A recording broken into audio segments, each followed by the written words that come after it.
December 2019, the Chinese authorities notified the world that a virus was spreading through their communities.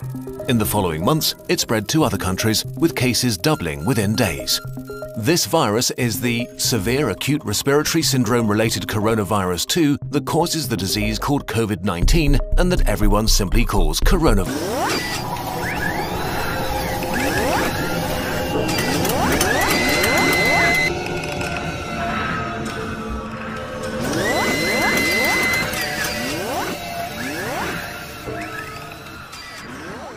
Mencoba memahami apa yang disebut sebagai diplomasi digital itu apa. Lalu juga nanti kita akan rangkai pandemi global itu apa. Sehingga di keduanya kita bisa membayangkan pola interaksinya gitu ya. Jadi sangat sederhana sebenarnya ya. Ini adalah beberapa catatan yang saya peroleh dan sebenarnya saudara sekalian bisa mencarinya di Mbah Google ya.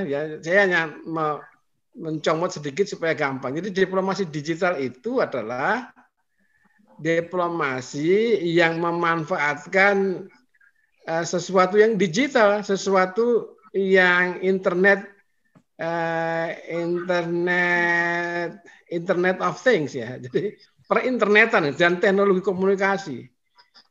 Sering juga diplomasi digital itu disebut sebagai e-diplomasi, diplomasi elektronik begitu. Di mana kira-kira kalau kita ingin membayangkan secara sehari-hari itu artinya dalam ngomongan kita sebagai nggak usah mahasiswa lah, biasa aja gitu. Ada upaya mengelola hubungan antar bangsa, tetapi memanfaatkan internet lah kira-kira gitu, atau media elektronik yang lain, termasuk apa yang kita bawa sehari-hari, apa yang kita peluk sehari-hari adalah HP kita itu. Jadi kita bayangkan bagaimana dua negara berhubungan, memanfaatkan internet, memanfaatkan laptop, memanfaatkan HP atau tablet sedemikian rupa lah gitu. Di Inggris menyebutnya e-diplomasi itu sebagai penyelesaian masalah kebijakan luar negeri lewat internet, yang kalau didefinisikan secara singkat ya itu hanya elektronik dalam artian Tulus Warsito channel, subscribe, like and share.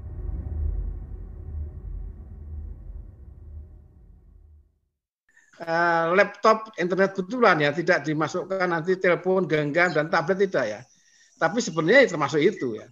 Nah di Amerika ya ini adalah ya seperti yang selalu kita ketahui sebagai negara superpower, dia selalu duluan gitu ya. Dia mengatakan e-diplomasi adalah 21st statecraft ya. Jadi 21st century statecraft. E-diplomasi itu merupakan perangkat pemerintahan, perangkat negara abad ke-21. Jadi apa ya? Jadi kita harus menggunakannya, memanfaatkannya. Mereka sudah membuat badan gitu di sana pada tahun 2002 ya. Dengan memperkerjakan 80 petugas yang spesialis Internet of Things begitu. Ini kaitannya nanti dengan revolusi industri 4.0 ya. Jadi sebenarnya kalau kita melihat tahunnya ini adalah baru saja ya. Tahun 2002 di Amerika itu baru saja. Saya rasa ya sebagian dari saudara sekalian sudah lahir ya tahun 2002. Nah, jadi baru ini. Nanti kita akan hubungkan dengan pandemi COVID-19 yang kita bedakan dengan flu babi, yang kita bedakan dengan flu Spanyol ya. Masih tentang diplomasi digital. Di Kanada itu Departemen Luar Negeri dan Perdagangan mereka mengatakan diplomasi itu adalah diplomasi terbuka, ya. Open diplomasi. Karena apa? Karena dia memungkinkan melibatkan sebanyak mungkin pihak, gitu. Jadi tidak hanya negara, tidak hanya pemerintahan, tapi juga publik dan siapa saja. Gitu. Bahkan hacker itu ya, hacker menjadi penting di dalam diplomasi ini karena si hacker ini ya menjadi bagian dari tantangan atau ancaman diplomasi pada saat nanti ya. Nah intinya adalah diplomasi digital adalah diplomasi yang alatnya itu adalah internet. Kira-kira begitulah ya, supaya nggak bertele-tele. Kemudian kita akan masuk masih sedikit ilustrasi ya. Ada istilah tweet diplomacy ya. Jadi di Eropa sana tahun 2012 itu ada komunitas global yang namanya Burson Marsteller itu mempelajari atau meneliti begitu ya penggunaan Twitter oleh beberapa orang yang kemudian mereka menganggap ada pola hubungan antar negara itu yang berbasis pada Twitter. Nah, pola hubungan diplomasi berbasis Twitter itulah yang disebut sebagai tweet diplomacy, Twitter diplomasi lah itu kira-kira ya. Di mana katanya kelompok ini ada 125 negara ya, tapi hanya 30 saja akun yang aktif dan menulis kicauannya sendiri. Nah sejak tahun 2012 itu masih baru-baru saja ya, baru ada 10 tahun ya. Maka orang menganggap bahwa internet sebagai alat diplomasi itu menjadi sangat penting, ya. Bahkan ada ya di Amerika tahun 2013 ya, Amerika itu melalui Facebook ya mengakui negara Kosovo sebagai negara baru begitu. Ini satu hal yang menurut ilmu diplomasi itu menjadi penting ya.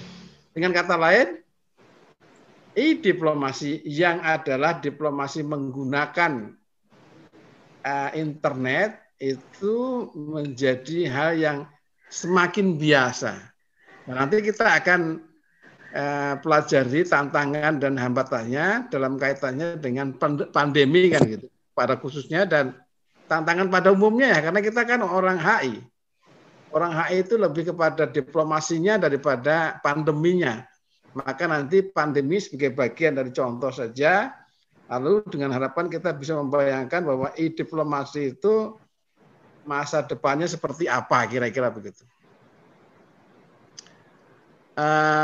Ini kata Ibu Menlu kita katanya diplomasi itu punya manfaat sedemikian rupa katanya.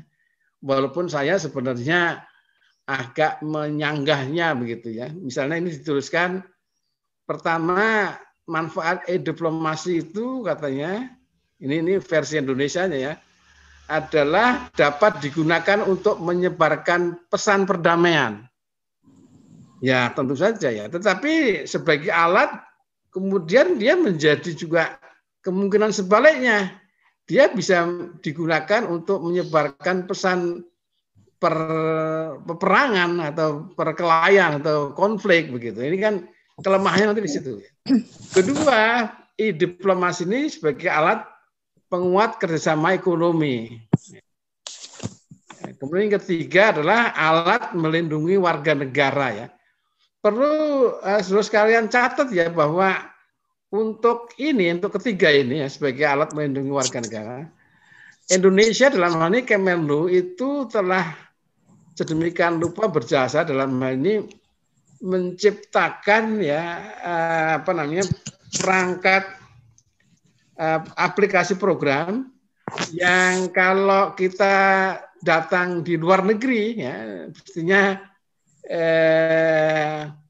orang Medan sangat mudah bergerak nyebrang ke Malaysia, ke Penang gitu ya.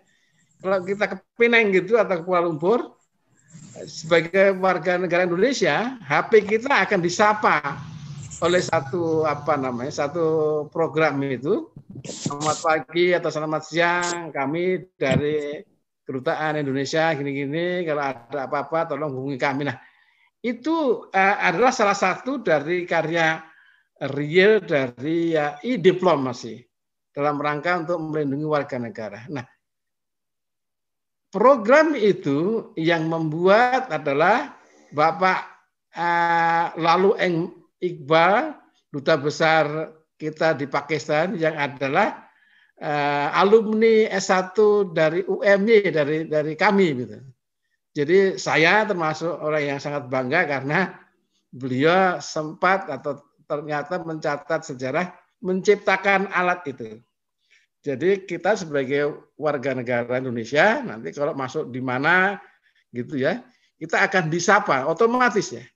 HP kita saya nggak tahu juga bagaimana HP itu program itu menyerodok HP siapapun yang berpaspor Indonesia. Jadi HP kita walaupun sudah kita ganti dengan nomor Malaysia atau masih tetap nomor kita sendiri akan diterobos dengan selamat datang ke Malaysia, ke Jepang, ini adalah KBRI. Ini adalah contoh real dari pemanfaatan digital communication dalam hal diplomasi. Keempat adalah dia sebagai alat untuk memajukan pembangunan. Ya, saya rasa iyalah ya. Tetapi kesemuanya itu yang ingin saya sampaikan kali ini adalah bahwa diplomasi digital, diplomasi memanfaatkan internet itu adalah alat ya. Alat itu dia netral. Maksudnya gimana Pak? Ya netral aja. Netral itu artinya dia bisa baik, bisa buruk. Tergantung dari yang menggunakannya, ya enggak? Kalau kita gunakan buruk jadi buruk. Nah, itulah nanti kita akan mencatat seberapa buruk atau seberapa rentan diplomasi digital ini di sisi lainnya. Diplomasi digital dibutuhkan agar Indonesia mampu menyesuaikan dengan cepatnya transformasi digital. Oke, it's good ya. Dan untuk hal itu Indonesia pernah mengadakan pertemuan di tahun 2019 ya, tepatnya bulan September, kira-kira 1-2 bulan sebelum COVID merajalela di Wuhan sana, kita mengumpulkan orang untuk ngomongin tentang digital diplomasi ini di Jakarta, dan alhamdulillah berhasil dengan baik. Dengan kata lain begini, di dalam hal e-diplomasi ini kita dalam Kementerian Luar Negeri itu sangat care dan sangat, menurut saya sangat cukup maju lah ya, termasuk tadi contoh membuat istilahnya apa saya nggak tahu, saya lupa saya. Tapi kira-kira saya istilahkan di sini sebagai sapaan KBRI untuk siapa warga negara Indonesia di negara itu, terutama bagi TKI, karena layanan ini adalah berbahasa Indonesia sehingga memudahkan saudara-saudara kita, termasuk saya dulu selama 2 tahun menjadi TKI di Malaysia karena menjadi profesor tamu di Universitas Utara Malaysia. Saya jadi merasa dilindungi gitu. Oke, itu adalah diplomasi digital. Kemudian pandemi global. Pandemi global itu apa sih ya? Tolong cermati atau bedakan antara pandemi global dengan COVID-19 ya. COVID-19 itu salah satu dari pandemi global gitu tentu aja ya. Nah, pandemi global itu apa? Pandemi global kata beberapa sumber katanya adalah pandemi atau penyakit menular gitu ya, yang terjadi pada geografis yang luas atau menyebar secara global. Jadi tidak harus secara fisik 100% global itu enggak ya, luas itu enggak global ya. Jadi kita membayangkan ada satu ancaman kesehatan, entah itu karena virus, entah karena apalah gitu ya. Tetapi persebarannya itu cepat dan meluas, walaupun tidak 100% global, itu kita sebut pandemi global. Nah, menurut WHO, pandemi tidak ada hubungannya dengan keparahan penyakit sebenarnya. Artinya parah dan enggak itu enggak penting. Atau jumlah korban atau infeksinya. Namun yang penting adalah penyebaran geografisnya. Jadi persebaran makhluk itu atau penyakit itu lah gitu ya. Yang kemana-mana itu yang perlu dicatat sebagai pandemi ya. Nah, pandemi mengacu pada epidemi yang menyebar di beberapa negara, biasanya mempengaruhi jumlah besar orang. Tentu saja ya, karena persebarannya inilah yang lalu mengganggu sejumlah orang di berbagai tempat secara liar begitu. Ya. Oke, marilah secara sederhana kita menyepakati bahwa yang disebut pandemi global adalah adanya ancaman kesehatan terutama ya, walaupun sebenarnya nanti adalah keselamatan pada umumnya, tapi terutama kesehatan yang persebarannya jadi menyebarnya. Misalnya kita bayangkan pandemi itu berasal dari nyamuk umpamanya gitu ya. Nyamuk itu tadinya cuma satu adanya di Cina sana, tapi karena sedemikian rupa dia beranak pinak jadi 1000. Terus kalau dia menyebar kemana-mana jadi banyak sekali gitu. Nah, persebarannya inilah yang lalu kita sebut sebagai pandemi. Ya, persebaran ancaman kesehatan global lah kira-kira begitu. Nah, kalau hal itu terjadi dan sejarahnya ternyata ada semacam irama ya. Ada ahli sejarah kesehatan masyarakat yang meyakini ada irama 1 abad gitu. Irama 100 tahunan ya. Kalau sekarang ini ada COVID-19 yang terjadi tahun 2019, itu karena sebelumnya tahun 1919 itu ada flu Spanyol katanya gitu. Nah sebelumnya lagi ada apa lagi gitu. Saya nggak begitu mengingat-ingatnya. Tetapi pada abad kesekian, pada abad ke-14 ada lagi yang sangat terkenal. Marilah kita lihat ya. Jadi catatan pandemi global sebelum COVID. Ya. Yang paling dekat ya adalah flu babi yang terjadi pada 2009 dan 2010 kan baru aja. Ini termasuk pandemi global, tetapi tingkat persebarannya tidak begitu dahsyat ya. Ya karena selama 1 tahun atau 2 tahun ya itu orang yang kena positifnya itu hanya kira-kira 160.000, walaupun yang meninggal banyak juga 1.000 lebih ya 1.154 katanya.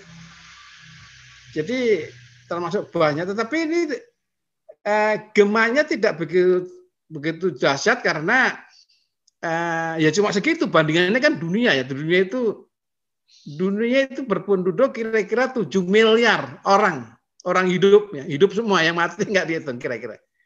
Kalau yang meninggal itu 1.154 dianggap kecil begitu kira-kira.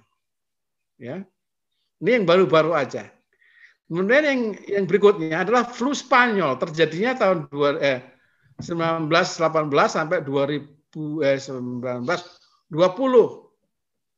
Ini sebenarnya persis setelah Perang Dunia ke-1 selesai ya. Nah, ini agak banyak karena menelan 50 juta orang. Ya, 50 juta orang catatan. Kira-kira ada yang mengatakan 20 sampai 50 juta orang. Tolong pakai pensil atau apa namanya alat tulis itu dicatat ya, karena ada logika tertentu yang ingin saya sampaikan nanti. Flu Spanyol 100 tahun yang lalu itu korbannya 50 jutaan. Nah, sementara Black Death namanya, di dalam bahasa Indonesia namanya maut hitam gitu. Black Death. Pada abad ke-14 itu korbannya 70 sampai 200 jutaan. Ya. Itu banyak sekali. Ya. Nah, tolong perhatikan peristiwa-peristiwa itu nanti kaitannya dengan revolusi teknologi industri ya. Maksud saya begini, marilah ya event-event yang tercatat 3 ini ya, saya mengambilnya hanya 3 ya karena yang paling sederhana untuk dicontohkan dalam kuliah ya. Itu kita lihatnya atau kita bandingkannya atau kita kaitkannya dengan perkembangan teknologi. Yang pertama si flu babi ini kan baru 10 tahun yang lalu ya. Jadi ini adalah berikutnya. Sebentar balik lagi dulu. Jadi flu babi ini kan terjadinya baru 10 tahun yang lalu. Sehingga kalau kita bandingkan dengan COVID-19 itu hampir sama kemampuan teknologi manusianya. Sehingga kalau nyatanya flu babi itu saya katakan hanya menelan 1.150-an itu, 1000-an lah begitu ya meninggal itu, maka persebarannya tidak begitu dahsyat dibandingkan dengan COVID ya. Yang sekarang ini orang mencatatnya kalau kita catat di hari-harian itu kan, kita kan bisa buka di Google atau di mana saja tiap harinya. Sekarang sudah kira-kira 2,5 juta orang tuh ya. Belum 2 tahun penuh ya. Itu udah 2,5 juta orang. Jadi banyak sekali ya. Tapi nanti dibandingkan dengan flu Spanyol dan Black Death, 2,5 juta itu enggak seberapanya. Jadi marilah kita bandingkan 2,5 juta COVID itu dengan 1.000. Berarti kan flu babi ini tidak begitu dahsyat. Tetapi dengan flu Spanyol agak lumayan nanti ya. Karena apa? Karena ini tadi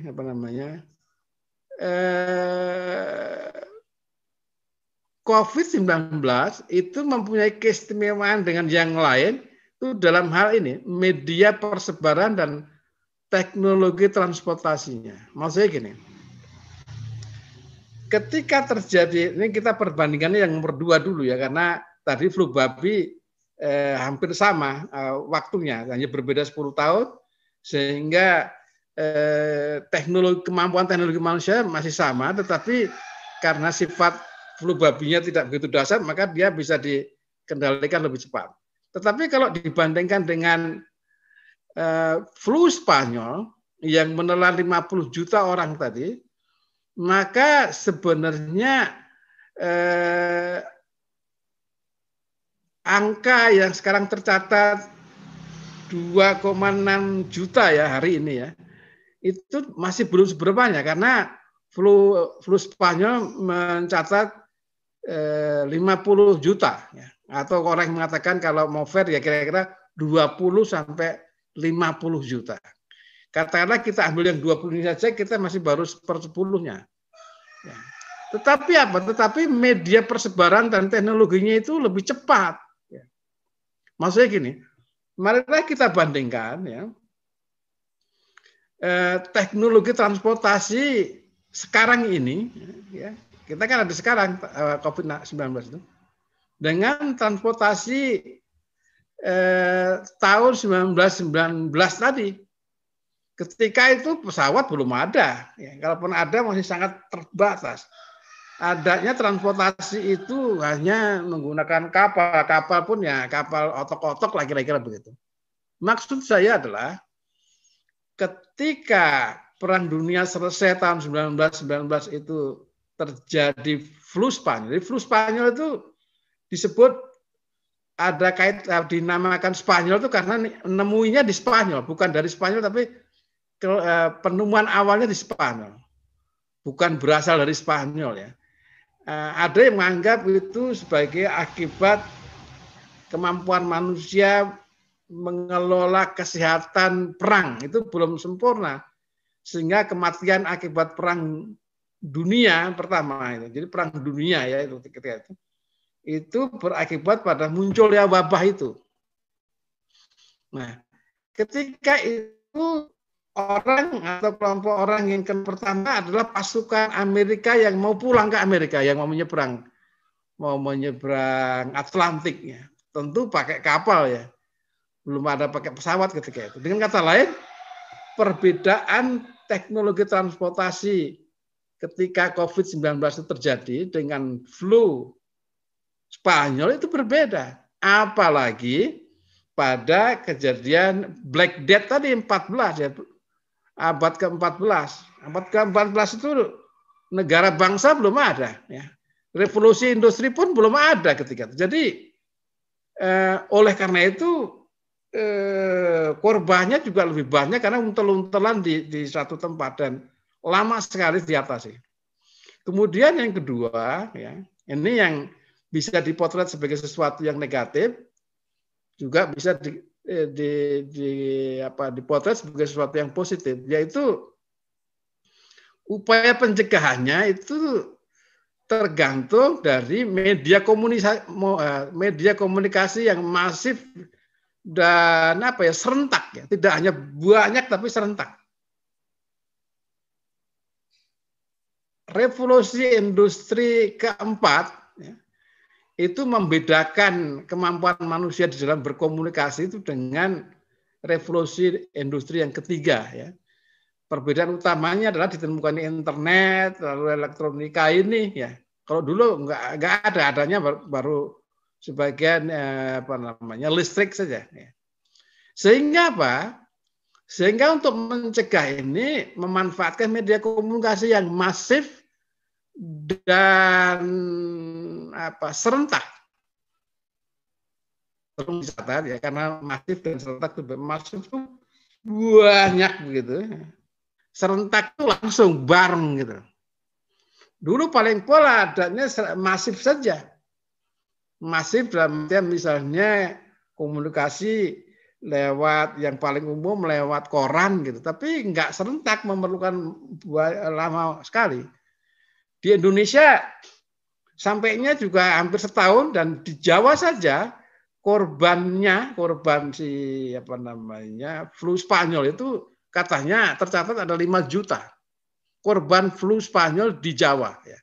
Karena apa? Karena pencegahannya menjadi lambat. Ya, nggak ada keserentakan itu. Kemudian yang ketiga itu ketika COVID-19 terjadi itu sudah ada otoritas Badan Kesehatan Dunia yaitu adalah WHO yang lalu memberi kita pada tuntunan protokol kesehatan yang kemudian menggerakkan semua sumber daya ya. Sumber daya itu tidak hanya uang ya, tetapi juga teknologi, juga manusia, juga apa saja itu untuk memunculkan solidaritas dunia untuk mengatasi ini. Sehingga di satu tulisan artikel saya di Unpad saya tulis ini menjadi koronokrasi. Ada satu kekuatan yang mendikte dunia dan baru kali ini dunia itu bisa digituin. Sebelumnya tidak ada. Termasuk WHO ataupun PBB sendiri tidak bisa. Ini menjadi bisa karena yang diurus adalah COVID-19 itu. Sehingga dia menjadi global diktator, menjadi totalitarianisme dunia. Ya, semua orang sekarang ini tampangnya, tampilannya itu hampir sama semua. Pakai masker, ambil jarak, ya kan, cuci tangan setiap kali, itu sama semua. Ya memang tidak 100% ya, tapi sebagian besar lah ya. Ada juga yang nggak percaya seperti teman kita itu siapa tuh yang drummer Superman is Dead itu ya ada juga ya. Tetapi kan itu satu di antara sejuta. Sehingga apa yang ingin saya katakan? COVID-19 dengan teknologi transportasi yang sudah maju dan teknologi komunikasi yang sangat global, sangat masif dan sangat langsung ya, dengan barengan gitu, dan adanya otoritas WHO ini lalu menjadi dunia itu menjadi terancam bareng-bareng. Bahkan saya masih ingat ketika Indonesia itu dihebohkan ketika kita mengevakuasi saudara-saudara kita dari Wuhan ke Indonesia lalu ditaruh di Natuna itu masih bulan Januari ya, 3 bulan. Itu bulan Desembernya kita sudah mendengar bahwa Wuhan gegeran gitu. Dari media sosial ya, itu banyak, walaupun ada hoax juga ya. Orang melihat betapa di Wuhan itu panik. Jadi maksud saya, media komunikasi yang masif dan serentak itu mengakibatkan kepanikan global, bahkan ketika COVID itu belum ada di negeri kita. Masih di sana, di aslinya sana. Jadi di sisi lain ya, bisa menjadi bagus, maka kita sudah membayar panikan lebih duluan daripada menjalankan realnya dampak COVID-19 secara langsung itu. Sehingga apa? Sehingga itu tadi bahwa kepanikan seperti itu seolah-olah menghentikan hampir semua sektor kehidupan manusia. Transportasi berhenti, pariwisata juga berhenti, hiburan berhenti, pendidikan berhenti, termasuk kita sekarang ini. Ya, saudara-saudara sekalian, kita berdaring ini itu akibat dari COVID, benar nggak tuh? Andai kata nggak daring, ya, saya lebih suka diundang datang ke Medan beneran kan? Sambil duren kan begitu. Kita nggak bisa.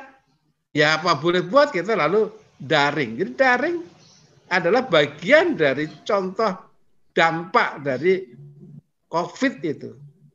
Jamaah ibadah juga dikurangin walaupun tidak dihilangkan. Bahkan sampai sekarang belum ada keyakinan apakah nanti ibadah haji boleh dilakukan ya. Sekarang ini kan masih dilarang. Itu sesuatu yang tidak terbayangkan sebelumnya. Silaturahmi yang biasa pun juga terganggu, ya, apalagi ekonomi.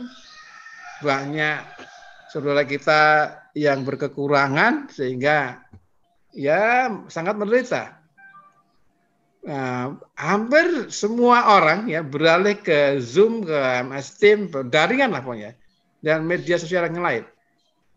Yang seolah-olah kalau kita singkat cerita begitu ya, komunikasi darat itu beralih atau berkurang menjadi komunikasi langit, menjadi cloud communication. Semuanya ada di langit sana.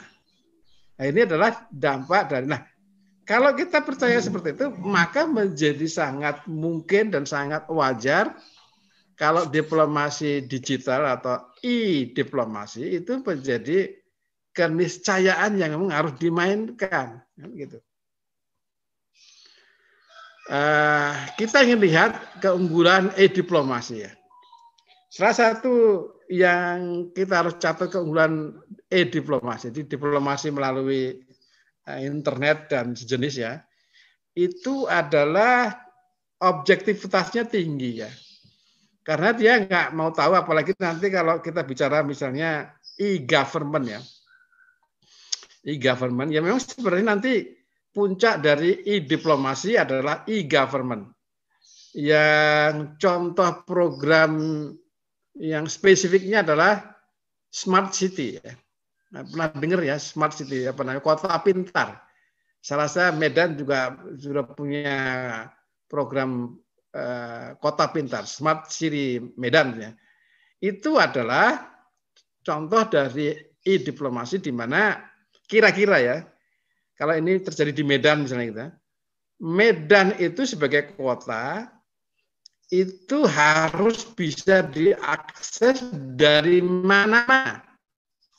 Ya, jadi kalau orang Medan yang entah karena suatu hal terpaksa hidup di Moskow sana misalnya, orang itu bisa berdialog dengan kota Medan itu kapan saja lewat internet, itu namanya Smart City of Medan. Nah, jadi dia objektif, misalnya ngurus perpanjangan KTP bisa dari sana. Oleh karena itu objektivitasnya tinggi dan efisien, cepat, tepat gitu. Tapi menjadi unpersonal. Ya, jadi tidak personal, tidak ada sentuhan orang, apa perasaan tidak ada tentu saja. Dan juga less manpower, jadi pekerjaannya jadi sedikit. Jadi SDM-nya sedikit saja yang dibutuhkan. Itu keunggulannya.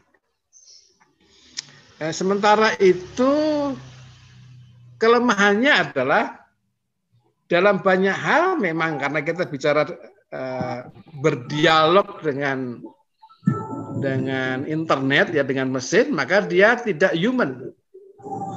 Saya ini termasuk orang yang selalu merasa menjadi korban ketika seusia saya ini ya, yang kalau karena suatu hal misalnya ngurusin kartu kredit saya kena blokir gitu kan, ngurus pakai e-banking atau m-banking itu kan yang jawab mesin.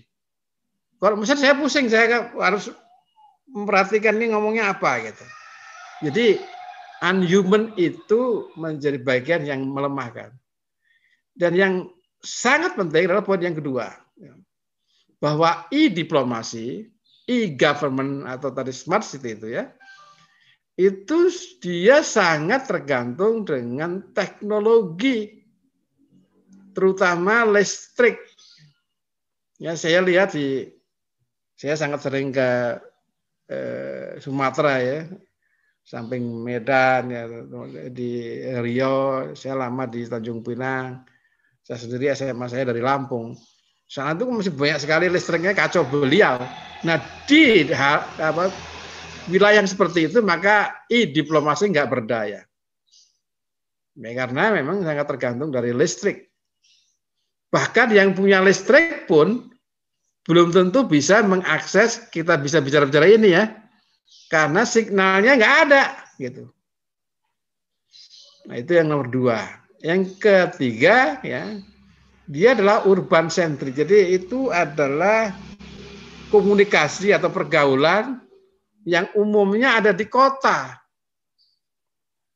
Saya katakan tidak semua ya, tapi umumnya di kota. Sehingga seolah-olah diplomasi itu meninggalkan saudara kita yang di desa.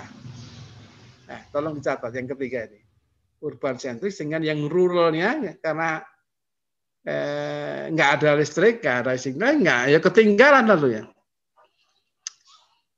Sedangkan yang punya listrik pun di tempat saya ini, saya di Jogja ya, di beberapa tempat di Sleman atau di Gunung Kidul itu ya, yang jauh dari kota Madianya, itu masih sering kalau kuliah daring harus manjat pohon kelapa. Kalau pohon kelapanya ada monyetnya ya lari begitu. Itu masih bisa. Artinya masih mungkin terjadi. Sehingga orang desa atau diplomasi itu menurut saya adalah tidak ramah atau tidak menjangkau pedesaan.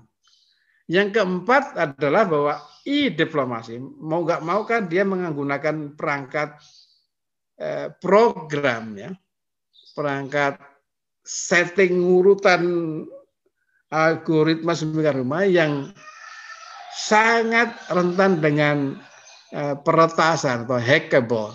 Sehingga apa ya?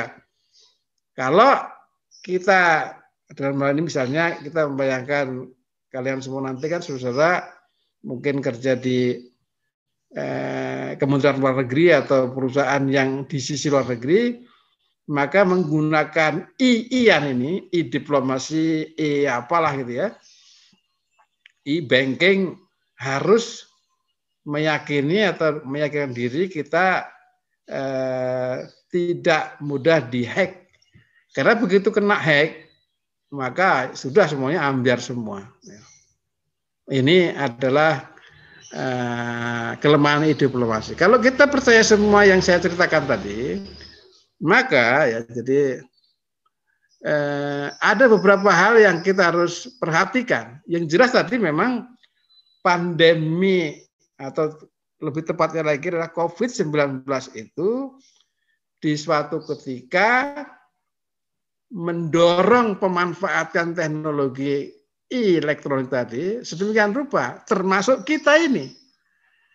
Kita melakukan webinar ini adalah akibat pandemi yang lalu kita diplomasi, negosiasi, seminar begitu. Ya, itu jelas. Nah, sebaliknya diplomasi atau komunikasi elektronik itu ya, tadi membedakan COVID-19 dengan yang lain itu menjadikan penanganan COVID-19 ini lebih aman lah daripada tadi flu Spanyol maupun Black Death tadi. Buktinya sampai hampir masuk ke tahun kedua ini kita katakan baru 2,5 juta lah gitu. Sementara flu Spanyol orang mengatakan setidaknya 20 sampai 50 juta dalam 2 tahun. Bayangkan. Karena ketika itu penanganan pencegahannya lambat sekali. Teknologi komunikasinya jelek walaupun persebarannya juga tidak begitu kuat karena belum ada teknologi transportasi kan masih kapal tadi. Tetapi yang sekarang ini COVID-19 walaupun teknologi transportasi itu memungkinkan persebaran yang begitu cepat karena orang bersinggungan kemana-mana. Ya. Kalau dulu kan orang dari Eropa ke Indonesia itu kan boleh dikatakan belum tentu sebulan sekali. Karena perjalanan dari Indonesia ke Eropa itu kalau melalui Afrika Selatan itu muter bisa 4 bulan ya. Kalau kita melalui terusan Suez 3 bulan sampai. Nah kalau sekarang kan di Cengkareng itu, jangan usah Cengkareng, di Medan itu, di Kuala Namu, tiap hari orang dari Moskow, dari Paris, kan menjadi mungkin. Nah kalau orang dari Moskow, dari Jeddah, dari Paris itu membawa COVID, ya orang Medan ber-COVID ria kan begitu. Tetapi penanganan protokol kesehatan yang dimotori oleh kekuasaan Badan Kesehatan Dunia itu mencegah semua itu, termasuk teknologi vaksin dan teknologi penanganan kesehatan juga lebih maju. Sehingga apa? Sehingga walaupun sudah hampir 2 tahun atau memasuki 2 tahun kedua, jumlahnya baru 2,5 juta. Walaupun 2,5 juta ini kalau dipotret dengan angle lain ya banyak mati kok 2,5 juta. Tapi ya tadi perbandingannya dengan flu Spanyol yang 20 sampai 50 juta dan yang Black Death tadi kan sampai 200 juta, 70 sampai 200 juta. Nah, yang ingin saya katakan kemudian adalah kalau kita memahami sedemikian rupa interaktifnya antara diplomasi dengan pandemi ya, maka sebenarnya ada masyarakat yang tertinggal ya, yang nggak ketanganan di kita, yaitu masyarakat yang gagap teknologi ya, atau ya, walaupun tahu tapi tidak tersuplai. Ya, saya rasa banyak ya di Jawa pun masih banyak, apalagi di Sumatera, di tempat yang kalau kita beli durian hanya 500.000 gitu ya, 500 perak gitu ya. Nah, di situ pasti tidak ada signalnya, nggak bisa main, nggak bisa memanfaatkan diplomasi ini.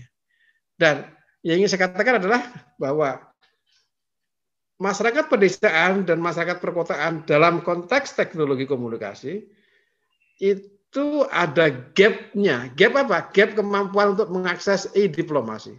Dan makin lama gap itu makin jauh ya, makin tinggi gitu. Makin parah ya, karena teknologi semakin maju ya. Saya ceritakan kepada saudara sekalian mahasiswa ya, dan ini susah untuk dibayangkan. Ya nggak apa-apa, tapi ya cobalah bayangkan. Saya dulu pertama kali punya handphone itu tahun 95, dan saya rasa saudara sekalian belum lahir ya. 95, ya 95 ya. Itu masih ngantri ya. Saya di Jogja ngantri belinya. Inden dulu harganya 400.000, saya ingat gitu ya. Begitu dapat barangnya gede banget, segede ya hampir sama dengan batu bata itu kan, bisa untuk gebok celeng gitu ya. Itu pun fungsinya HP itu ya untuk nelpon doang aja. SMS belum bisa, kayaknya baru semacam apa namanya, lupa saya yang punya titik. Sekarang ini adalah 25 tahun kemudian ya. Apa yang disebut HP itu kan smartphone. HP itu ya nggak cuma untuk nelpon, bisa untuk internet, bisa jadi radio, bisa jadi pemutar video, bisa buka macam-macam, dan di situ bisa juga ada kitab suci Al-Quran, ada Injil, ada surat apapun gitu kan, ada kamus apapun, dan kita semua nanya istilah apapun tentang dunia itu ada semua. Jadi soalnya pengetahuan di dunia itu ada di tangan kita. Kalau kita punya HP dan HP-nya itu bunyi, ada nada signalnya. Kalau nggak ada ya cuma pelotot aja. Dan kita sangat tergantung itu. Jadi bagaimana? Nah, saya mengusulkan di poin ketiga itu perlu ada jembatan antara keduanya ya. Karena kedua-duanya mempunyai kepentingan. Dua-duanya itu dua-dua apa? Baik masyarakat di kota, masyarakat maupun masyarakat di desa, apalagi nanti kalau desanya itu desa perbatasan gitu ya, perbatasan antar negara itu menjadi harus diprioritaskan. Kalau enggak, jadi diplomasi itu mencelat sendiri, lari sendiri dengan orang-orang kota saja. Yang keempat, ini udah yang langsung terapan, ya. Program Smart City ya yang tadi saya katakan, jadi di mana terutama di Jakarta ini ya. Dan ini mulai ada satu istilah baru di dalam per-HI namanya City Diplomasi ya. Bukan Siti Nurhaliza ya, City Diplomasi, diplomasi kota. Diplomasi yang paling atau paling elektronik dari City Diplomasi itu adalah Smart City. Kota pintar ya, yang terdiri sebenarnya ada 6 komponen yang saya lupa ya, harus supply listrik yang nggak berhenti, kemudian signal yang bisa terjangkau dari seluruh dunia, yang kira-kira ingin membuat kota itu menjadi kosmopolitan, menjadi kota yang bisa dihubungi dari mana saja. Karena kosmopolitan bahkan bisa dihubungi dari bulan. Itu begitu. Nah, saya mengusulkan program Smart City ini, saya nggak tahu mengusulkan kepada siapa. Ya, paling tidak bagi kita semua ya kan, kita kan orang belajar, orang di kampus boleh dong ngeritik atau mengusul. Itu diimbangi dengan Smart Society atau Smart Village ya. Jadi harus diimbangi dengan masyarakat yang sepintar Superman juga, Superman dalam artian manusia dari angkasa sana ya. Dan mestinya ada juga program Smart Village ya, desa yang pintar ya. Desa yang ada internetnya, desa yang biasa bicara Facebook, Instagram dan seterusnya itu. Kalau tidak, sekali lagi ya, bahwa diplomasi pada umumnya, ya, apalagi dalam hubungannya dengan nanti pandemi yang lain, maka yang pertama kali mendapat prioritas ya lalu orang kota. Ya. Orang kota pun yang punya alat dan punya akses untuk memperoleh sumber daya listrik itu. Ya. Nah kalau ini dibiarkan seperti sekarang ini ya, maka selalu ada peluang munculnya makelar atau penghubung gap antara itu. Misalnya begini, sebenarnya kan kita sekarang ini kalau mau misalnya dari Medan mau ke Kuala Lumpur kan ya pakai visa dong, pakai visa lalu Harus cari visa di Medan ya ke konsulat Malaysia. Konsulat itu nggak bisa datang ke konsulat, bisa elektronik. Tapi kan tidak semua bisa. Saya pun juga termasuk yang nggak bisa. Nah kalau nggak bisa, pergi juga males, lalu saya datang saja kepada makelar. Gitu. Artinya apa? Saya tidak mengatakan bahwa makelar itu jahat atau jelek atau dibunuh aja, bukan ya. Melainkan keadaan seperti ini lalu memunculkan pasar gelap atau penghubung gelap yang mungkin sekali dia berbuat jahat. Saya tidak mengatakan pasti loh ya, mungkin ya. Ada juga yang baik ya, karena maklar betulan, penghubung betulan, nolong betulan ada. Jadi maksud saya diplomasi, e-government itu maunya mempermudah ya, objektif ya, terus cepat, efisien, tetapi memerlukan alat, memerlukan sarana yang tidak semua orang bisa memilikinya. Ya. Punya HP pun kalau nggak ada signal nggak main kan gitu, kira-kira seperti. Sementara ini itu saja yang bisa saya sampaikan. Nanti kita berdiskusi saja. Oleh karena itu waktunya saya kembalikan pada Mas Hafiz. Terima kasih. Assalamualaikum warahmatullahi wabarakatuh. Silakan Pak Hafiz. Baik Prof. Waalaikumsalam warahmatullahi wabarakatuh. Terima kasih banyak kepada Profesor Tulus atas pemaparan materinya yang luar biasa. Baik, untuk sesi selanjutnya kita akan memasuki sesi tanya jawab. Jadi sebelum kita masuk ke sesi tanya jawab, saya ingin sedikit menyimpulkan beberapa poin-poin penting yang tadi telah disampaikan oleh Profesor Tulus dalam presentasinya. Jadi yang pertama, diplomasi digital itu adalah pemanfaatan teknologi informasi untuk melakukan praktek-praktek diplomatik. Jadi diplomasi digital ini merupakan sebuah alat yang dapat digunakan untuk tujuan-tujuan positif seperti penyampaian pesan-pesan damai, namun di sisi lain juga dapat digunakan untuk menyampaikan hal-hal yang bersifat sedikit destruktif mungkin seperti pernyataan perang atau pernyataan-pernyataan permusuhan kepada negara lain.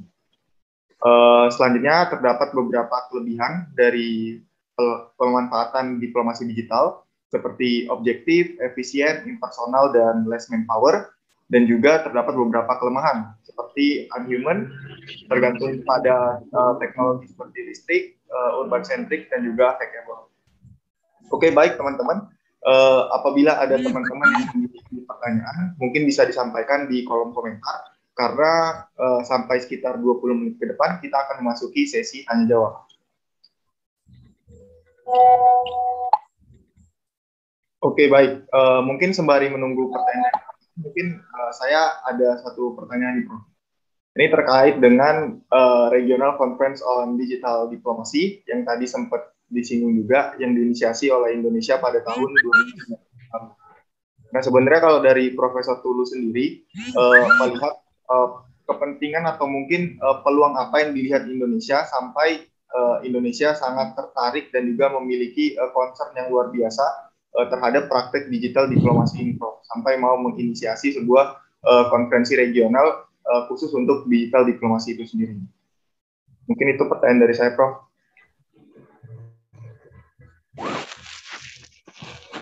Mohon maaf, Prof, belum di-unmute. Belum di-unmute, maaf. Saya rasa jelas ya, dan mudah kita pahami bahwa dalam masyarakat internasional, terutama dalam masyarakat diplomatik ya, menjadi host ya, menjadi tuan rumah ya. Seperti sekarang ini HI UPU jadi host gitu ya. Itu adalah hasil manfaat yang paling utama itu artinya paling minim gitu ya. Mau nggak mau pasti dapat ya. Itu adalah perhatian yang besar terhadap itu ya.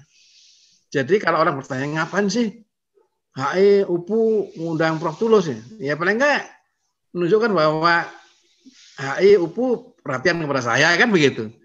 Artinya penyelenggaraan Regional Conference on Digital Diplomacy itu menunjukkan bahwa kita care of itu. Di samping care, kita pengen jadi perintis, inisiator, karena memang belum banyak. Nah, di samping menjadi perintis, inisiator. Sebenarnya juga kita pengen belajar juga apa yang ada di kepala para peserta itu kan dari berbagai negara kan soal itu. Supaya lalu kita bisa ngancang-ngancang, kita jangan sampai kalah daripada mereka. Dalam pengertian kalah itu jangan sampai orang sudah tahu, sudah melaksanakan, kita pelongok-pelongok, belum pernah tahu, belum pernah mau, kira-kira seperti itu.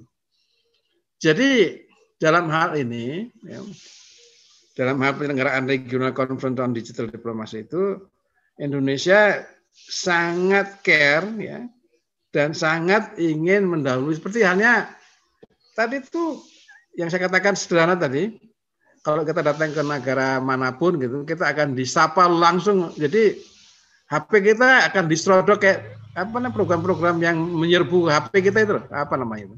Iklan-iklan itu kan. Selamat datang dari KBRI itu ya nyatanya di antara ASEAN ya baru kita yang dan kita duluan. Itu kan bagus ya. Gunanya itu apa? Untuk kalau orang Indonesia yang terutama yang paling sering itu kan di Malaysia, di Filipina gitu ya. Itu merasa ada yang melindungi. Kalau ada apa-apa kasih tahu kami ini nomornya sekian-sekian gitu.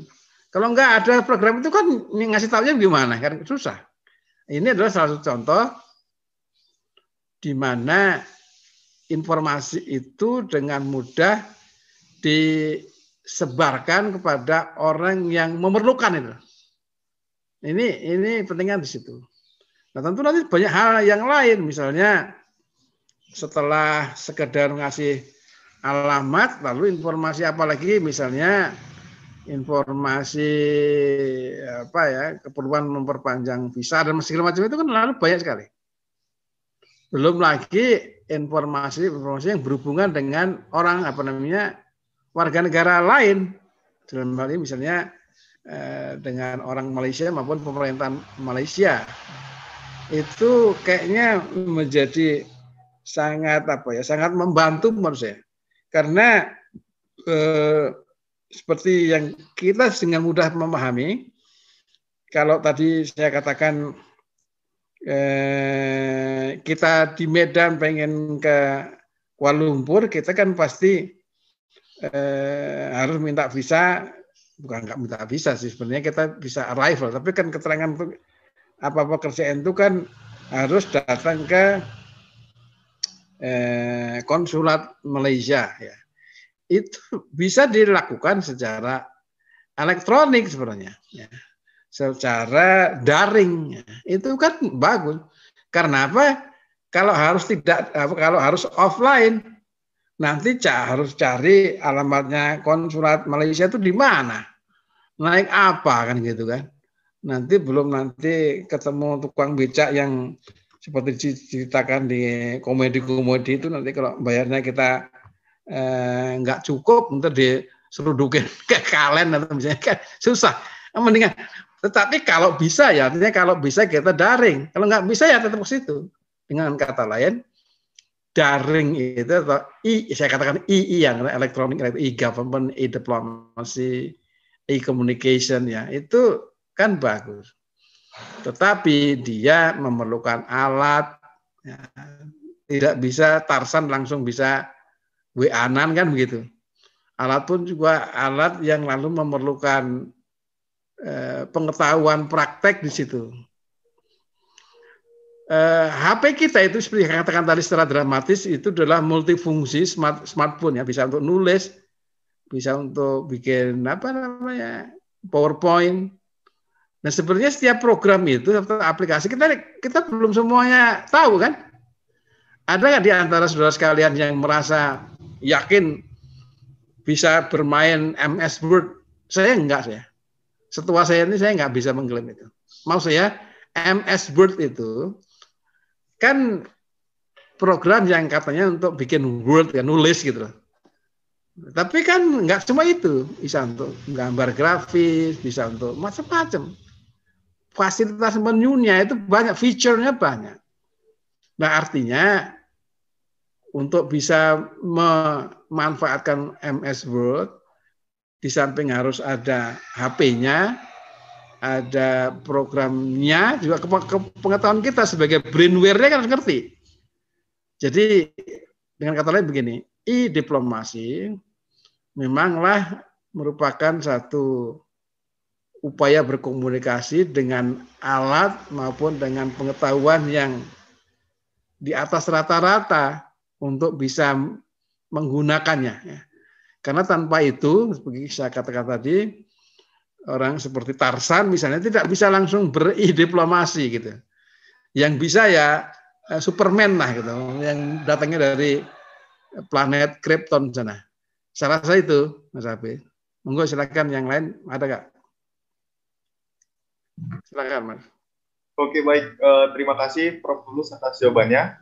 Mungkin sekali lagi bagi teman-teman yang memiliki pertanyaan, mungkin boleh langsung disampaikan melalui kolom chat atau mungkin boleh langsung unmute kalau mau menyampaikan langsung kepada Prof. Tulus.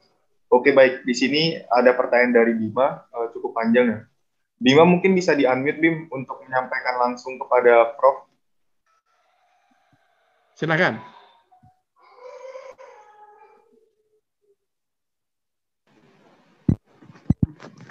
Ya, ini kayaknya ya baik, saya Prof. Ya, silakan siapa? Siapa? Saya nggak mendengar. Belum di mute kali apa, masih di mute? Ya, silakan. Halo. Saya juga. Ya, halo, Prof. Silakan, ya, silakan. Baik, Prof. Di sini saya ingin bertanya. Tadi kan banyak poin-poin yang Prof jelaskan tentang e-diplomasi. Demi memantapkan program e-diplomasi dan membuat hal menjadi sangat efektif di masa pandemi ini, tentu harus ada andil besar kita, artian penyediaan anggaran dana. Karena itu poin e-diplomasi yang tersebut. Misal bagaimana bisa mencapai smart village yang punya sarana internet tadi. Bagaimana Prof sendiri mengenai hal tersebut? Karena kita tahu bahwa di masa pandemi ini ekonomi sangat tidak stabil. Iya, ya, saya sedang juga baca yang di chat ini. Jadi gini, ini adalah satu keadaan yang dilematik ya. Saya tidak berupaya untuk membela atau pro pemerintah ya, tetapi bahwa pemerintah itu tidak mudah untuk melakukan hal ini. Kalau idealnya maka pemerintah sebagai salah satu komponen negara itu harus bertanggung jawab dan harus mengeluarkan uang akibat kita sebagai korban COVID ini. Maksudnya gini, kalau orang HI kan gampang ya memahami negara bangsa itu tidak hanya pemerintah ya. Negara bangsa itu artinya pemerintah yang sah, kemudian ada warga negara dan ada teritori kan gitu. Jadi kalau Indonesia itu kena itu yang kena itu semua, jadi tidak hanya rakyat saja. Harusnya pemerintah juga kena juga. Saya ingin menjawab bahwa idealnya memang pemerintah harus ngasih subsidi ya. Dan juga udah ngasih sebenarnya. Kalau di Amerika atau di Jerman itu kan kasih setiap orang sekian, nanti setiap UMKM atau perusahaan kecil sekian. Kita nggak bisa. Maunya gitu tapi nggak bisa, nggak punya uang kita. Maksud saya gini, yang ingin saya katakan. Idealnya benar bahwa kita harus mensupply itu, mensubsidi ya. Dan kita sudah lakukan. Tapi kan nggak harus subsidi itu aja kita udah punya utang, maka kalau kita punya utang lagi. Ketika kita ngutang, pemerintah itu dimaki-maki rakyatnya, ya gimana nggak bisa. Jadi gimana yang dilakukan ya ngasih tapi yang penting-penting saja dan tidak sepenuhnya. Ada bantuan kuota data untuk anak SD dan untuk ya semua mahasiswa juga ya. Di universitas kami juga membantu juga bantuan subsidi kuota data lah gitu. Dengan kata lain gini. Pandemi ya, harus diakui atau harus diposisikan sebagai tantangan bersama. Nggak bisa pemerintah sama sekali nggak mau ngasih apa-apa, nggak ya harus ngasih. Cuma besarannya ini jadi perdebatan kan. Seberapa harus ngasih? Ya idealnya semua dong, karena kan kita ber-Indonesia. Apalagi yang betul-betul misalnya pendukungnya Jokowi harus berusaha dan dukung Pak Jokowi harus kami dibela, ya nggak bisa gitu kan gitu. Artinya apa? Sekali lagi, yang kena COVID itu tidak hanya warga negara maksudnya, tetapi ya negara juga, maka negara harus ngeluarin juga. Susahnya kemarin di Indonesia itu ada bantuan kayak gitu itu ditelan sendiri sama menterinya, susah kan? Jawaban saya adalah betul bahwa negara mestinya ikut bertanggung jawab untuk mengatasi segala akibat itu, terutama untuk misalnya minimum misalnya kalau di kampung-kampung gitu ya, yang memang harus berdaring, nggak punya HP ya beliin HP. HP saja nggak ada signalnya nggak main ya beliin signalnya kan gitu. Kasih kontrol itu yang saya katakan tadi, pandemi pada titik itu mempercepat ya penganekaragaman fasilitas jaringan daring ini. Kalau nggak ada kan nggak seperti ini.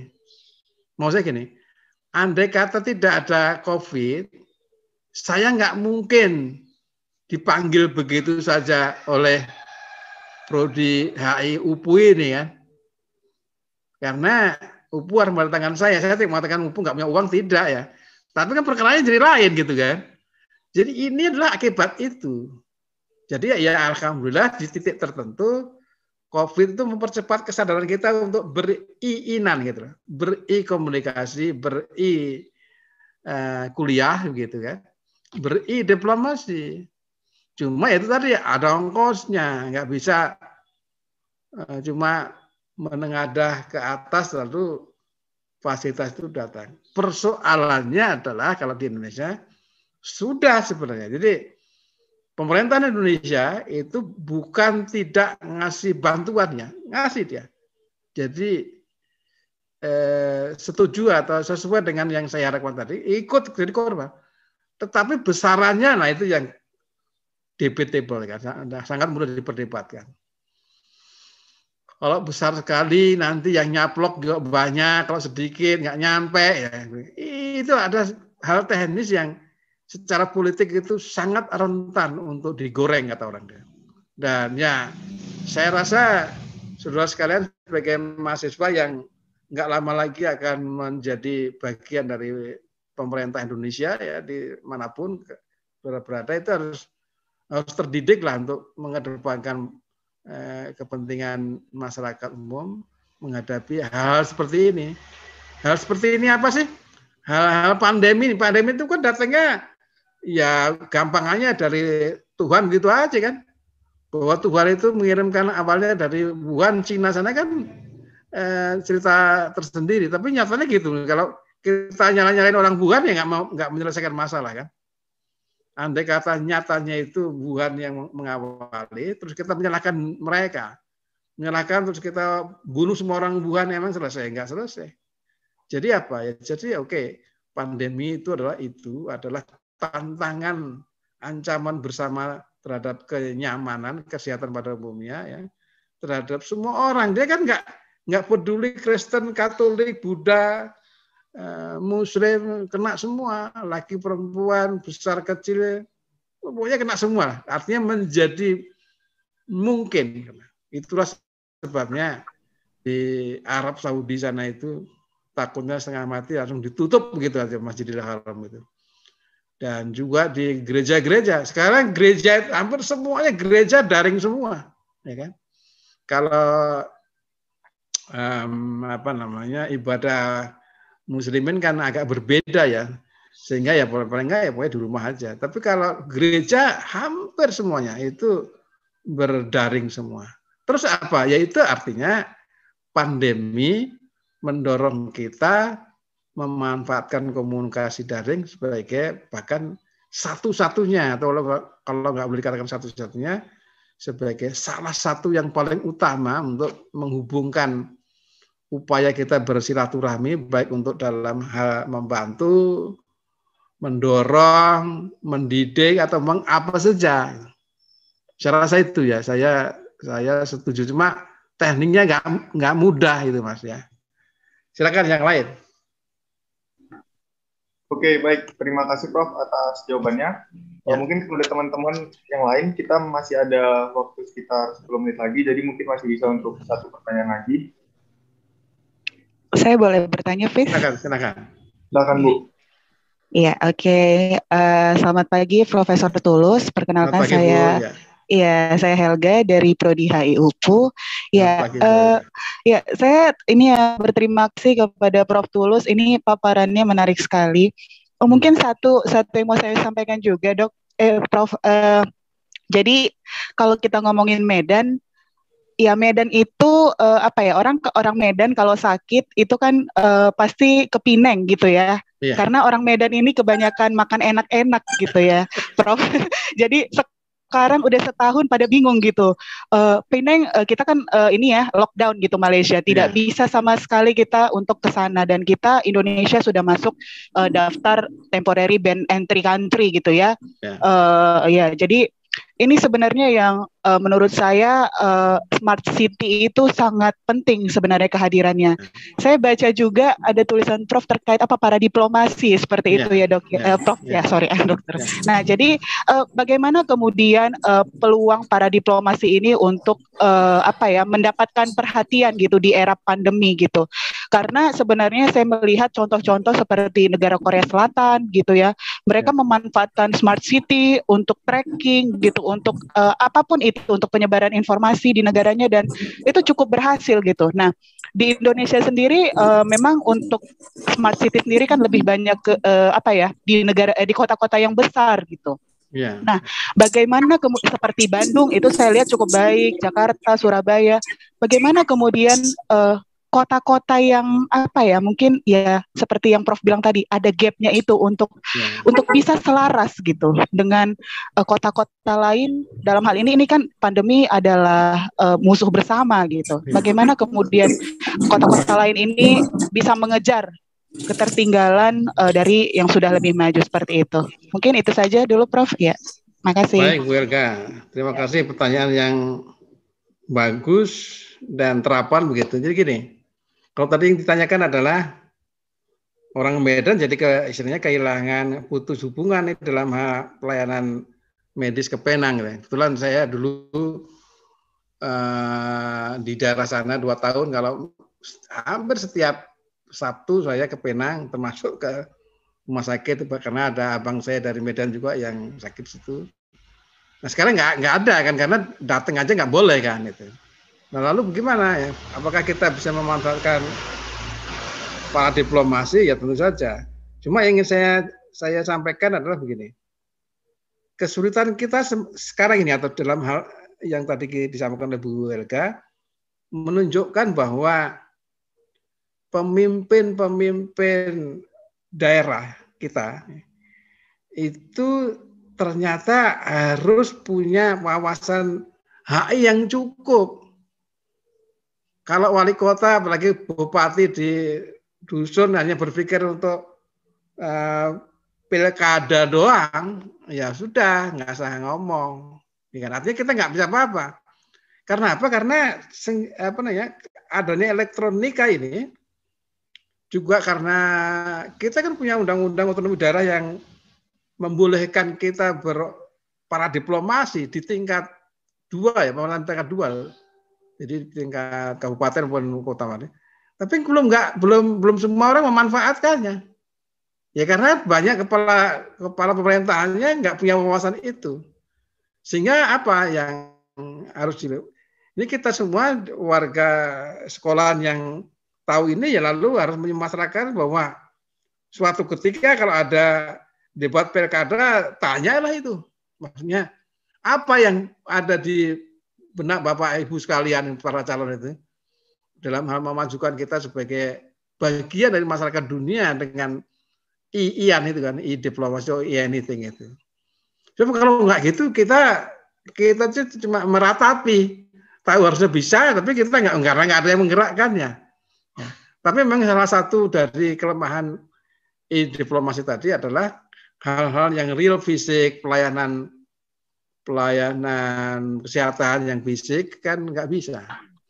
Kalau cuma sekedar fisik yang bisa transferable, jadi di contoh masyarakat industri 5 kos itu kan nanti obat-obatan itu kan dikirimkan pakai drone itu gitu. Tapi kalau yang terbatas tertentu, jadi maksud saya informasi untuk penanganan atau penyembuhan tertentu bisa ditransferkan bisa ya atas nama informasi begitu.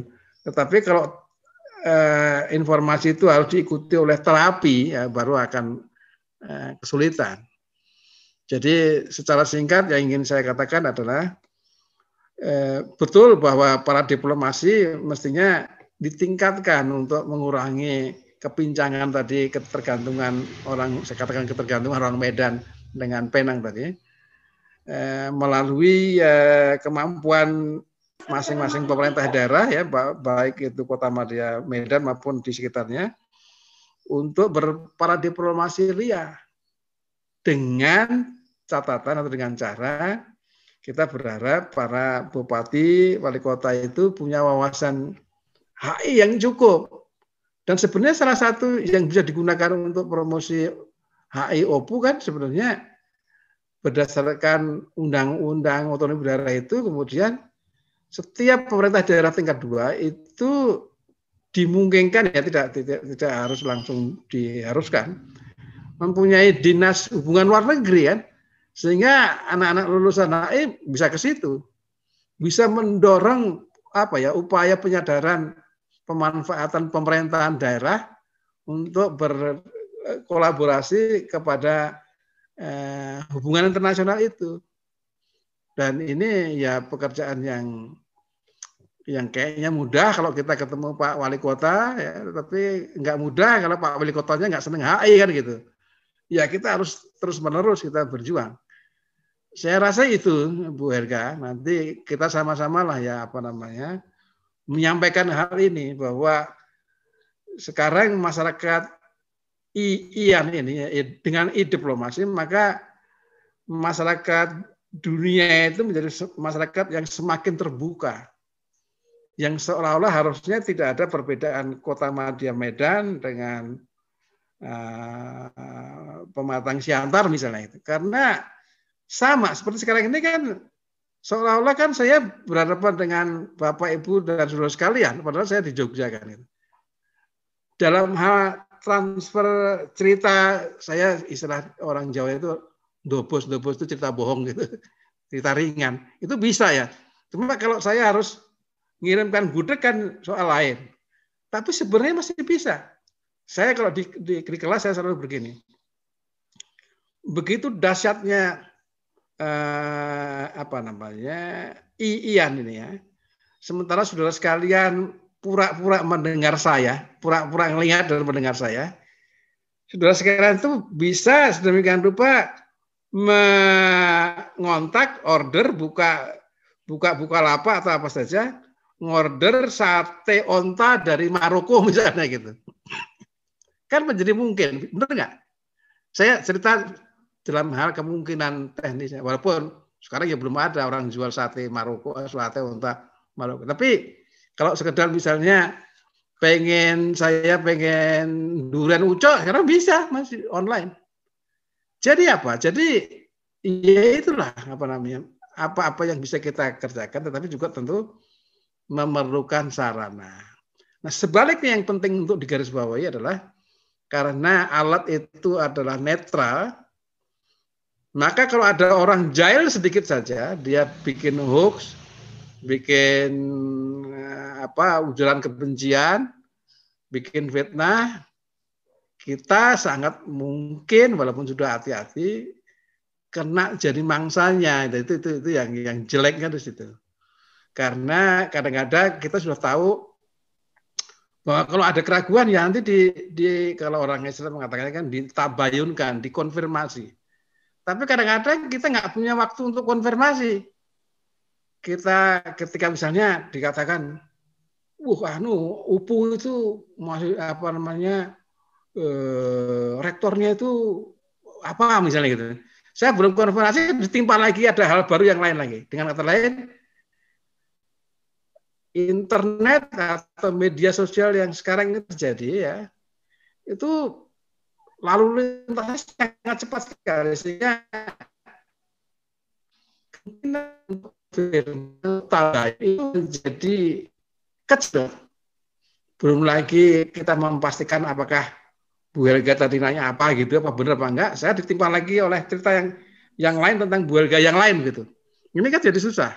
Nah itu adalah bagian dari kecerdasan, istilah saya, kecerdasan kita ya, untuk memanfaatkannya secara baik.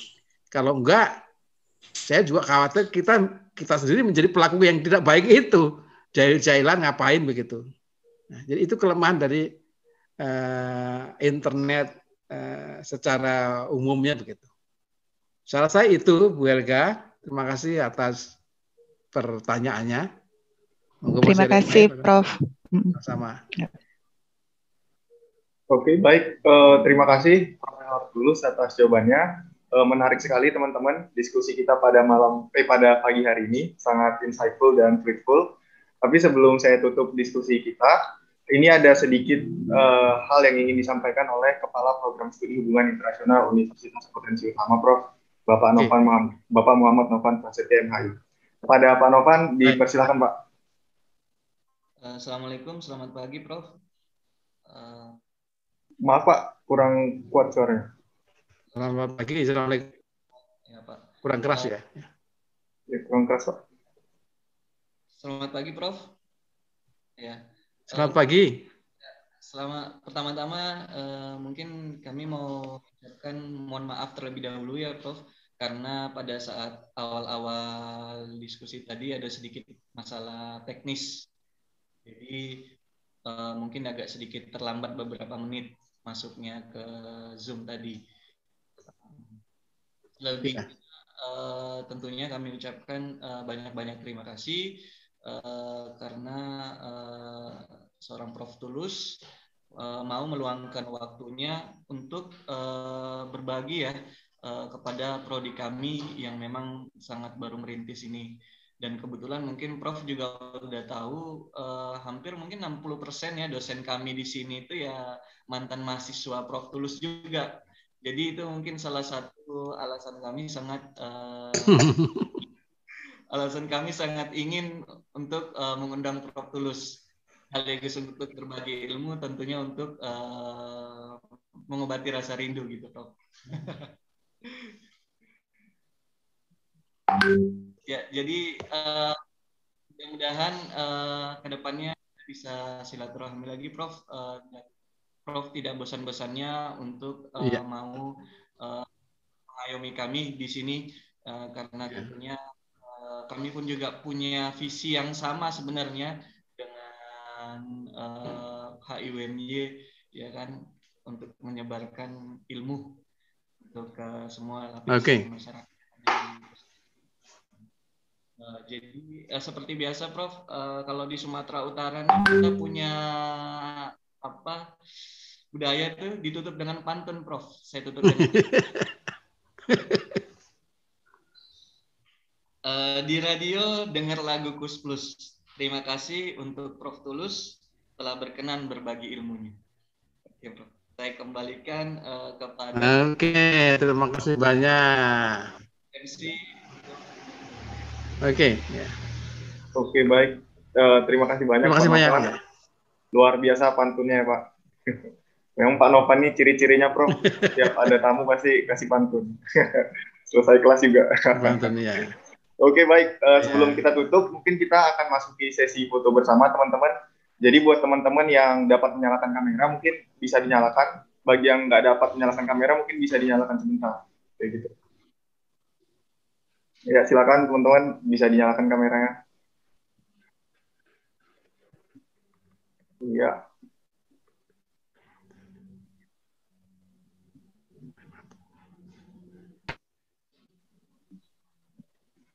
Oke, kita tunggu sedikit lagi. Oke, baik.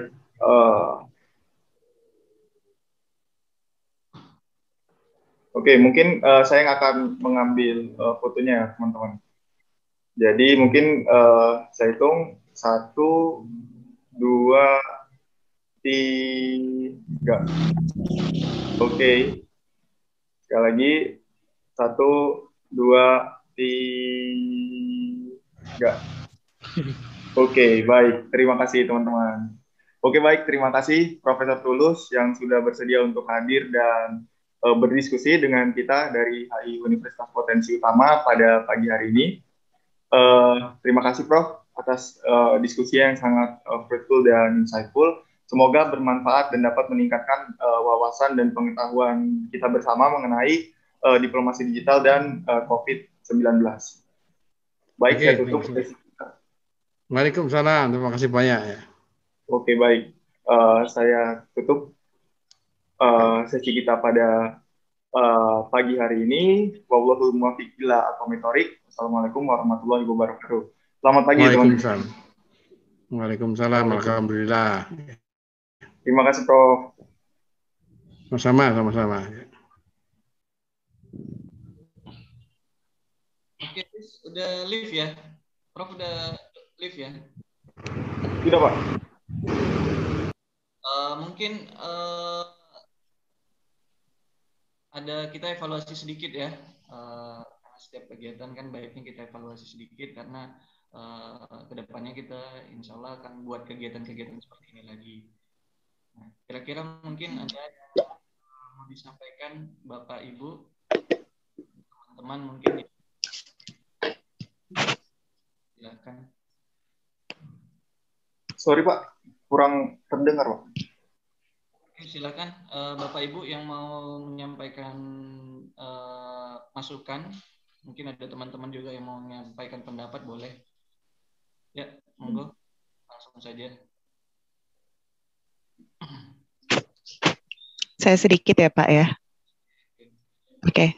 Mungkin untuk ini nanti supaya untuk kedepannya kalau mau diadakan pagi kuliah tamunya, mungkin dari ininya kita gitu, dari MC atau siapa itu bisa memegang mungkin akun Zoom-nya gitu Pak. Karena kita janjinya jam 7.30 udah coba kayak GR gitu ya, mini GR gitu. Nah, yang ditakutkan adalah tadi juga saya sempat ngobrol sama Hafiz gitu via WA. Nanti ininya udah masuk ternyata profnya udah on time tapi ternyata ketika diklik gitu link Zoom-nya tidak bisa dibuka atau belum mulai gitu. Nah, itu mungkin jadi perhatian untuk kedepannya seperti itu. Lalu mungkin tadi seperti yang saya lihat ada yang bertanya karena kan kita sepakat ini untuk dibuka untuk umum gitu. Mungkin mungkin ada ini ya apresiasi untuk para peserta untuk mendapatkan e-sertifikat. Mungkin itu bisa jadi kebutuhan ke depan juga karena itu juga yang membuat orang tertarik untuk menghadiri suatu webinar atau kuliah tamu. Ketika ada e-sertifikat gitu mereka akan tertarik seperti itu. Mungkin itu sih tambahan dari saya. Kalau untuk konten saya rasa udah cukup baik. Mungkin untuk teman-teman teman-teman HI lebih banyak bertanya, mungkin itu sih tadi saya nggak tahu apakah malu-malu atau sambil nyambi kelas yang lain, saya juga nggak tahu gitu.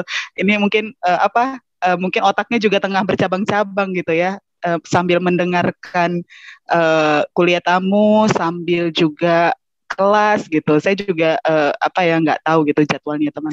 Itu saja sih dari saya, Pak. Oh, itu katanya ada mau nanya keburu habis waktu katanya. Oke. Oke. Ya, jadi saya tanggapi sedikit dari Bu Helga. Sebenarnya Bu, awalnya kita minta memang itu jam 9 karena kita tahu jam kerja di sini kayak mana, ya kan? Jadi memang kira-kira stabilnya itu ya pas kan pagi itu ada senam lagi dan lain sebagainya. Jadi memang kadang mungkin ada pegawai yang telat dan segala macam. Makanya amannya kemarin kita minta jam 9 mulai.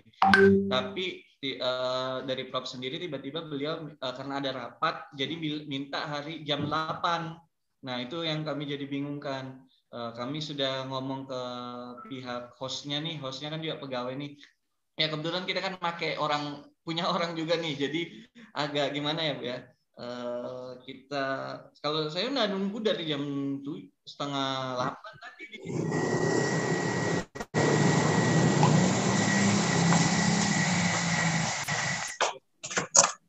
Sambil nunggu, memang itulah masalahnya tadi terkait waktu. Makanya sih ke depannya mudah-mudahan tidak ada perubahan. Kita sih selalu minta itu kalau misalnya pagi itu jam 9-an ke atas biar aman. Kalaupun siang lebih baik lagi. Tapi mudah-mudahan di webinar-webinar yang lain kita mohon mintakan sama pematerinya untuk bisa mulai agak jam 9 gitulah. Adapun mungkin kayak gini lagi kasusnya, ya ini jadi pelajaran ya kan. Mudah-mudahan gimana lah nanti, mudah-mudahan bisa diajukan, kita sendiri punya. Karena kita ini memang masih kemarin saya sudah ajukan, tapi memang ya butuh proses lah di sini gitu. Mudah-mudahan kedepannya bisa lebih baik. Tapi kayaknya untuk pemateri tadi tidak terlalu telat ya. Telat 3 menit ya, 3 menit ya, 4 menit kalau nggak salah ya. Jadi mudah-mudahan pemateri mau memahami. Ya untuk e-sertifikat ya itu lagi sumber daya kita Bu. Kayak saya kan inilah mudah-mudahan nanti kerjasama dengan Komahi mungkin bisa dibantu terkait sertifikat ya. Ya itu paling itu aja sih kalau untuk solusinya ke depan dari tanggapan Bu Helga. Oke, dan info teman-temannya, mudah-mudahan kegiatan ini kita tiap bulannya akan mengadakan, dan kayak ini kan Prodi, mungkin kalau nggak salah kemarin dari pihak Komahi sendiri juga mau mengadakan, bahkan mungkin gaungnya lebih besar kayak webinar atau gimana. Nah mudah-mudahan ya tetap kita dukung, karena kita ngeliat ini ada sekitar 50-an orang ya. Ya sebenarnya kan kita lebih dari itu. Mudah-mudahan kedepannya semua bisa lebih aktif ya, diajak teman-temannya. Kan pemateri udah meluangkan waktunya, nah sedangkan kita ini kayak acu tak acu gitu. Kan nggak ada masalah ketika kita bisa juga ini kan ya teman-teman juga gratis, teman-teman juga ya apa sih, nggak ada, kayaknya sih nggak ada terlalu merugikan ya, bahkan ini sangat menguntungkan untuk teman-teman. Oke, paling itu saja sih dari saya. Toulouse Warsito channel, subscribe, like and share.